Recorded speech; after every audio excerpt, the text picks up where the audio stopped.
before Jackson mentioned I was coming that Dr. James Naismith was the first ever coach of KU basketball. Who knew that? At school, I used to do science about him. Did you? Yeah. Did you know his gravesite was just 3 blocks away? Yeah. I just visited Memorial Park before I came over here. It's pretty cool. It's just right up the street. A chance to read about his history and all that. Yes, you, sir. So I love basketball, and I love the J moment. Good. I appreciate that. And I actually got a picture with Big J and Little J at Haven Shake. Oh, that's great. Very good. And downtown in the Pride Parade. That's 2 mascots. Plus also, I literally am a fan of Jayhawks, so Good. that's how I developed my own feeling in basketball. Good, good. What are we doing? I'll tell you what, we'll save the other questions for the end. But this particular story is about what Dr. Naismith was like when he was your age. Before he grew up to a man to be the guy that invented basketball, he was once a creative, imaginative kid like you guys. So this story was first told to me by his last living grandson, Jim Naismith. He lives in Texas. He's in his mid-80s, really awesome guy. And he told me this story about 3 years ago, and I thought kids like you need to hear what Dr. Naismith was like when he was your age, because to me it was a really inspiring story, all right? So I'm going to read this to you and act it out a little bit, and then we'll ask questions at the end. Right Sound here. good? I'm right here. Jackson's right here. And by the way, Jackson's my buddy. He Yeah. recruited me to come here today. So Jackson, Thanks. thank you for the invite. You're welcome. That's right. All right, before James Naismith became the father of basketball, he was an energetic kid with a big imagination. You can start. I have it. Jackson has it too, so. All right, sounds good. This is just kind of the entry page. The real rhymes don't come for about 30 seconds, so Alright, I'll let you cue it up. You good? All good? All right. Energetic kid with a big imagination, perhaps like you. Born and raised in Canada, James loved to play games. It was his love of sports and concepts of all kinds, along with his creativity and desire to make a difference, that inspired him to later create the game of basketball. This is James's story. Young James Naismith worked on a farm, making up games to brighten the day. With binding up weeds he couldn't be beat in the farm games he would play. "Watch me," James yelled as he grabbed the sheaf and threw it up so high. Then he'd bind up another while catching the other falling down from the sky. So as he was doing his work on the farm, he made up games to speed along the workday. Do you guys ever have to do chores around the house, like rake leaves or mow the lawn? Or probably too young to mow the lawn. But maybe you're picking up laundry and you're throwing it in the laundry basket. He would make up a fun, sporty game to make the work go by quicker and feel like he was actually playing the game. At school, James loved to play too. Duck on a rock was a popular game. First you gathered your stones, and then they were thrown with arc and accurate aim. To master this game, you had to be quick, for once the target was struck, players zigged and zagged to avoid getting tagged by the guard who just lost his duck. So this was a real game they played in Canada over 130 years ago, 150 years ago. Don't try this at home. That's why you guys have Nerf balls, okay? But back then, 150 years ago, they used stones.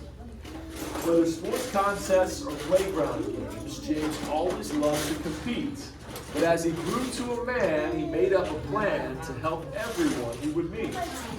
"I want to make a difference. I know I have something to give." With such great ambition, he made it his mission to serve as long as he lived. James thought about being a minister, but wasn't sure he could preach. What if he found his way by helping kids play? Phys ed is what he could teach. Who knows what phys ed is? Physical education. Yeah, PE, right? It's my favorite class in school. Anybody else say PE is your favorite class? Art's a good class. PE. PE was James's favorite class too. James who? James Naismith. What happened to your video, man? I thought you were recording. I am still. Okay, we're doing audio. I got you. You did a great shot at the scene. So James went off to study at the college in Montreal. When he wasn't in class, he was out on the grass playing all kinds of ball. He liked soccer, rugby, and lacrosse, Canadian football too. Adding gymnastics where James was fantastic. His love for sports grew and grew. So he goes to college, starts playing a lot of games, kind of like you guys play a lot of different sports here, and he just loved it so much. He knew this is what I want to do. I want to share these games with the next generation. Next, it was time to take what he learned and spread that knowledge around. So he left for the States, pursuing his fate, where chances and hope abound. Springfield, Massachusetts offered a job at the YMCA. Opportunity knocked, but James wasn't shocked. He knew big things were coming his way. So he graduates, he travels from Canada to Massachusetts. Does anybody know where Massachusetts is at? So, Yeah, that's where my dad works. oh, is that where your dad works? Okay. So if Kansas is right in the middle, Massachusetts is up in the northeast corner, okay? And that's where he got his first job at the YMCA. James took great pride in working with youth. He knew he was living his dream. Then his boss made a request. James, this is your test. It's time to plan and to scheme. Make up a game to play inside, for our winters are bitterly cold. It's 1891. Let's have some fun. The new game to behold. So, super cold winters in the Northeast. They couldn't do anything between football season and baseball season and track and field season and all that because it was so cold outside. They had a ton of snow, a couple feet of snow. And so his boss said, make up some kind of sport we can play indoors where it's warm. What if I took an old soccer ball and made a target to aim for? Sort of like duck on a rock, but now throws could be blocked, limiting chances to score. Where should players hurl their shots? Crates or boxes could catch the ball, but the boys were left speechless when baskets for peaches were nailed to the balcony wall. So basically, James was in the gymnasium. He was looking around. What do I have for resources? You might have to follow me here, Jackson. And he looks around and he sees a soccer ball. And he thinks, okay, I could use this. But what are we going to aim for here? And he sees a peach basket. And these were baskets they literally put peaches in. And he said, okay, what if we throw the ball in the basket? So then he walks up and he notices that the balcony above the gym is 10 feet tall. And so he hammers the peach basket into the bottom of the balcony and he tells the boys to throw the soccer ball into the peach basket. Now, who knows how tall a basketball goal is, regulation, 130 years later? How tall? How many feet? 8's a good guess, even taller. 10, that's right. Yeah. And all because the original balcony wall was 10 feet tall. That's why. Not yet. Yeah, will you hold my basket real fast? There we go. There you go, Justin. I'll do it. Thank you for the prop. And there's the soccer ball. There'll be a basket. But back then, 130 years ago, it was a soccer ball. Because basketball was about to be invented. So that's kind of how it came about. He just started looking around and says, what are my resources? What can I work with here? Now, to keep players from getting hurt, they could not dribble or run. Just pass it a lot and get a close shot. That's how the game will be won. Next, it was time to divide into teams, and the class was 18 strong. How about 2 teams of 9? That sounds mighty fine. You all can play along. Now, how big are the teams on the floor nowadays? It's blank versus blank. How many? 5'4". 5 on 5. 5 on 5. on 5. It was 9 on 9 back then because we had 18. Can you imagine 9 on 9? With the baskets hung and 9 on each side, James put the first ball into play. The boys were elated with what he created. Basketball was underway. When the very first point was scored, there were joyous yells and chatter. Then James tried not to fall while fetching the ball by climbing up on a ladder. So again, the peach basket's up here. Every time they made a basket, he had to climb up, reach in the basket, throw it back down, then climb back down the ladder. All That right? would be tiring for me. Plus, also that basketball goals are now good for not standing up on something to get the ball. That's back. true. Plus, Every also, single time. That's true. So we're going to address that here. As the players improved and more baskets were made, James needed to tweak each goal. An old broomstick should do the trick. I just need to carve out a hole. So he drills a hole in the bottom of the basket, and he grabs a broom handle, and he just sticks it underneath the hole and goes poof, and pops the ball down, and it plops down, and he puts it back into play. With one quick poke, the ball came down, and the game quickly resumed. No more ladder climbs and long wait times, all thanks to his handy broom. Basketball was an instant hit. No one wanted to leave the court. Great things were said and word quickly spread of this fine new indoor sport. See there, they are all playing. As the buzz continued to grow, James was more than happy to share. His 13 rules were given to schools. Soon the game was everywhere. Just like those days back on the farm, James had used his imagination to make something new, only this idea grew to a worldwide sports sensation. So let's fast forward about 40 years. In 1936, basketball was named a sport at the Olympic Games. His legend completed as countries competed, and all because of James. That's at the Olympics. The first game was played outside, and if you look at the book, there's rain coming down, and they're playing in the gold medal game in the mud. Can you imagine Bill Self's Jayhawks playing in the mud? they would get their new kicks. They'd get them dirty, right? Pretty good, cool kicks dirty. They would. But that's how they had to play, because the first ever Olympic basketball championship was outside in the rain. A creative boy who dreamed big dreams had folks round the globe delighted. James found his calling, basketball, a way for all to be united. Now this is my favorite page on the whole book here. This shows all the stars of basketball in history. As the years went by, the game evolved, exciting new styles of play. Fast breaks, dunks, and dishes, alley-oops, and big swishes are all part of the game today. Along came stars like Wilt and Kareem, Jordan, Magic, and Bird.